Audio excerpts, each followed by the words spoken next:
কত রকমের এখানে লাখখানেক পাখি তো আছেই। ভিতরকণিকা আইল্যান্ড থেকেই আমাদের টোটো করে নিয়ে এলো এই একটা সঙ্গমস্থল, সেখান থেকে পুরো ঘুরতে ঘুরতে এলাম। অপূর্ব অপূর্ব লাগছে। আর এই কলতান পাখি সন্ধ্যেবেলা, আর এই পাখিগুলো অ্যাকচুয়ালি আগস্ট আর সেপ্টেম্বর মাসেই এদের মানে এখানে আনা হলো। আগস্ট সেপ্টেম্বর মাস এলে পাখি তো একবারে মানে গাছপালার থেকে পাখির পরিমাণটাই বেশি লাগছে।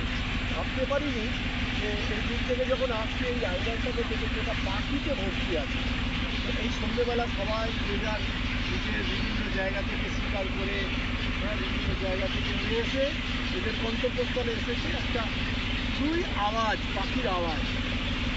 ব্যাস এই দেখতে গেলে আপনাকে এই আগস্ট সেপ্টেম্বরে এসে এনজয় করতে হবে।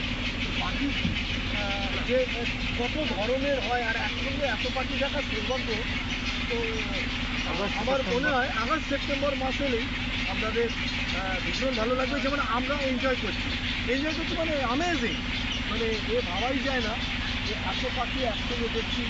মানে সাইবেরিয়ান পাখি, এক একটা পাখির সাইজ মানে এ তো ভাবাই যায় না যে এত বড় পাখি হতে পারে। তো এই পাখিগুলো তাদের নিজস্ব আওয়াজের মধ্যেই আছে এবং মিক্স হয়ে গেছে সেই আওয়াজ। হ্যাঁ, তো অপূর্ব সুন্দর। এ চোখে না দেখলে এক্সপ্লেন করে, উই কান্ট এক্সপ্লেন, যে আপনারা এসে নিজে তার অভিজ্ঞতাটা নিন, সেই অভিজ্ঞতা পাঁচজনকে শেয়ার করুন। আপনি যদি নেচার প্রেমী হয়ে থাকেন নিশ্চয়ই আসবেন, নিশ্চয়ই ভিজিট করুন, দেখতে পাবেন, সুন্দর লাগবে, খুবই ভালো লাগবে। ধন্যবাদ। ঠিক আছে, তোমরা এবার সেটিং করে